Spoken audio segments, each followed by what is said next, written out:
name is Lennox. I grew up in Jamaica. Later migrated to America at the age of 13, where I first met my dad, and started off well with life, going to school, doing well, and then I started to go astray in high school, joining a gang and doing things that I know I wasn't supposed to do. I was customarily told, I'm wasting my life, you're worthless, you won't amount to anything. And those things used to be lodging in the back of my mind. And so I gave up on school, I dropped out of high school, and just started gang life. Just getting in trouble with the law. When I was with some friends, we did a party and it didn't go so well. I was heading to the club and we got into a car accident. And shattered glass was in my hair at the time. I had long hair, braids, and my friend who was in the driver's seat, he was injured pretty bad, but I walked out of there without a scratch. Just fragments of glass in my head. I just kind of dusted it out.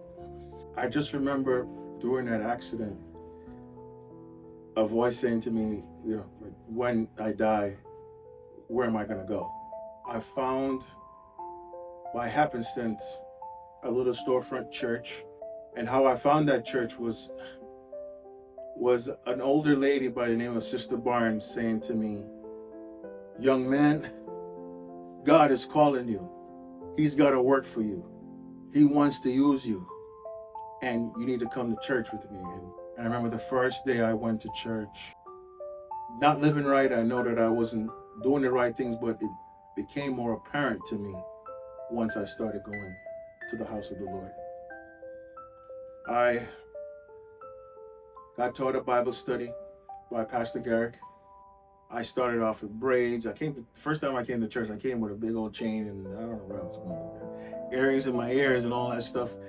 And I remember the first morning, I saw this little girl get the Holy Ghost. I was like, wow, this is amazing. But it also scared me because I didn't realize what the power of God was. I went to the altar that morning and I said to Pastor Garrick, who used to drop me home after church all the time and pick me up sometimes too, and would wait for hours outside for me. I said to him, I'm ready to go. And, I'm ready. I said, I'm ready. And he said to me, you ready to go? I said, no, I'm ready. And he's like, just give me a minute. And he's praying. He's praying. And I'm like, I'm ready, Pastor Gary. And he's praying. And he's like, you ready? All right, give me just 2 minutes. He's praying still, and I'm telling him again, I'm ready. And he's like, all right, I'm coming right now. But he's still praying with the person. And I said to him, I'm ready to get baptized. And he went, huh? Who told you to do that? Who? Did somebody tell you to do that? Or you just want to do that? And I said, I just want to do that. I want to be baptized. He's like, I'm coming right now. And he went to the back and he told everybody. And that day when I got baptized, they ran out of clothes. We were supposed to be wearing sweaters, gray sweaters. And I don't know, but they had a white sheet. And they threw that white sheet over me. And I remember taking off my earrings before I stepped into that water. And when I got baptized, I went home with those earrings in my hand to put them back on. And I couldn't put them on. I couldn't put them on. It's as if I felt like I looked like a girl. And mind you, I've been wearing these earrings all my life. I've been wearing earrings, both ears braided. And I had a big old chain too with a cross on it. Couldn't wear that anymore either. It's as if when I put the chain on, it felt like an actual chain, something that was holding me down. My life started to turn a little from there. Continued to go into church. And I remember one Sunday night, the Holy Ghost fell on me. And I went to the altar, and I remember just lifting up my hands.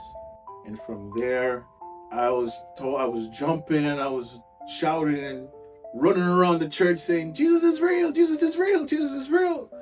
Because as a boy, I always used to watch the Easter movies with, Jesus getting crucified and just believing, I wonder if this thing is true, but I felt it for myself. I felt him for myself. I got to know him for myself and know that Jesus is real. And ever since I've given my life to God, I got to tell you, saints, it's never been greater. I am 5 kids and a wife later. I have my own home. I have a great job, which I recently got promoted on.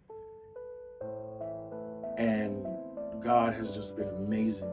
He's blown my mind. I can't even express how glad I am to be a part of the family of God.